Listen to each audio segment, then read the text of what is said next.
Okay,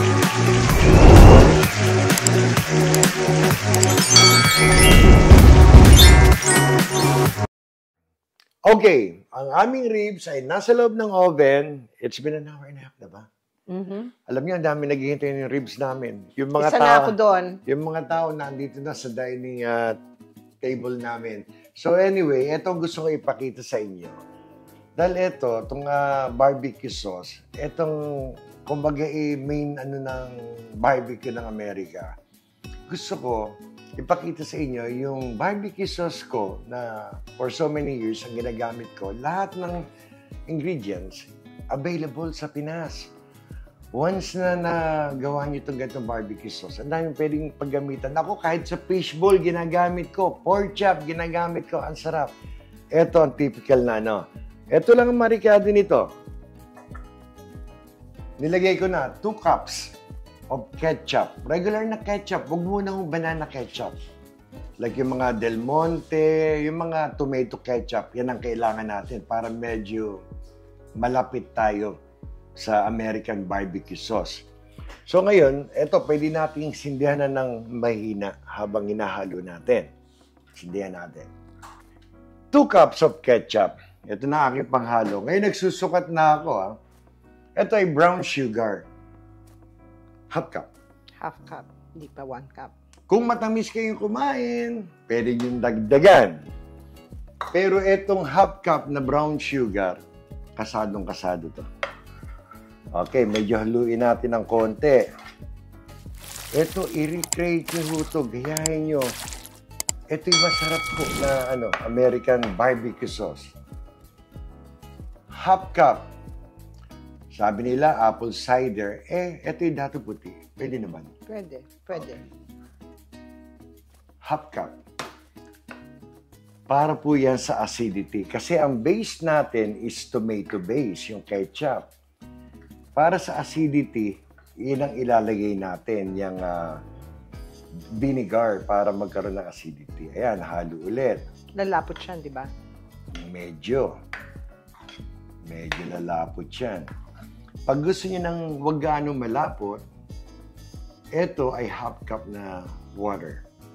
So, maganda po yung consistency na makikita ninyo. Okay, so konting halo ulit.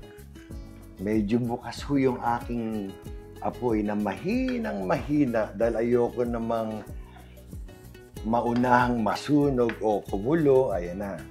Konting halo lang. At yung nakikita mo naman yung ating lapot, di ba? Oo naman. Ito ba'y pwede mo lagyan ng itong ating paprika, lagyan mo ng 1 tablespoon na paprika. Ito? Ito ang ating paprika, naka-ready na. Buksan mo na yung takip. Ayan. 1 tablespoon.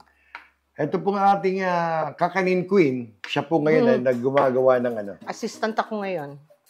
Pakibilisan nga. Babagal eh. Kasi, ayan, this is 1 tablespoon. There you go. Ang galing mo. May papitik-pitik ka pa.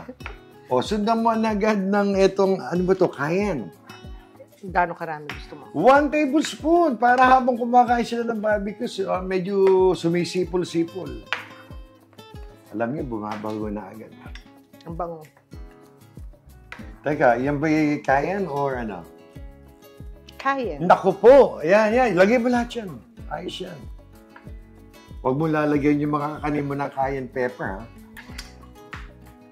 Anong kasunod yan? Onion powder. Ang bango ng onion powder, hindi kayo maniniwala, ang tamis. 1 tablespoon? 1 tablespoon para wala ng lituhan pa.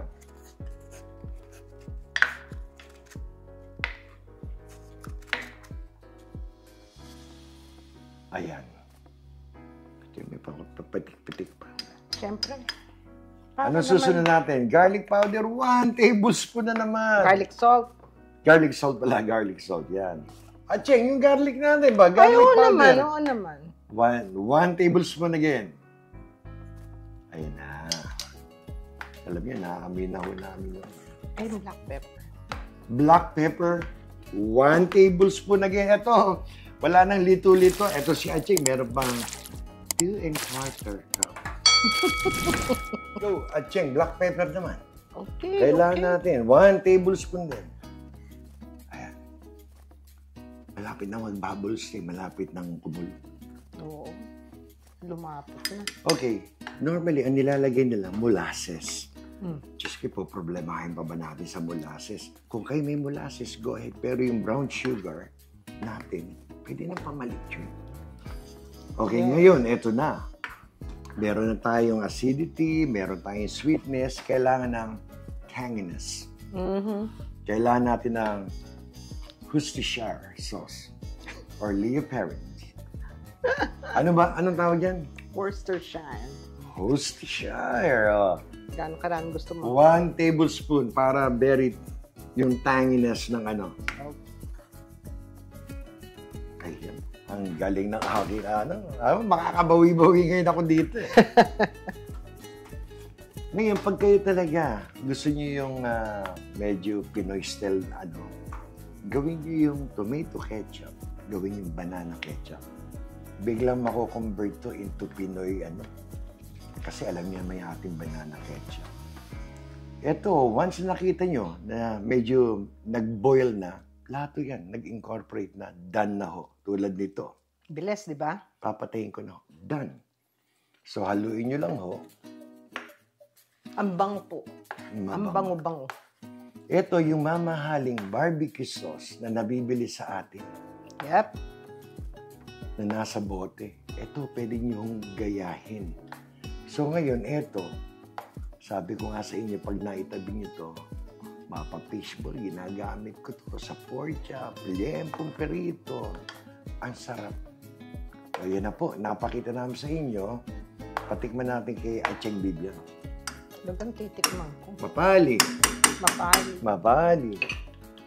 The lips. Napali. Tumutunog. Sarap. Tumutunog yan, tumutunog ha.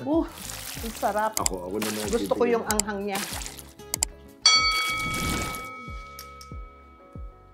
Makasarap. Tama lang ang tamis. Kasi ako, ayoko yung matamis na matamis. Ang sarap. Yung asim, tamis, lasang Pinoy. Yes. So pagbalik Hindi namin. nyo malalasahan ng suka. Yes.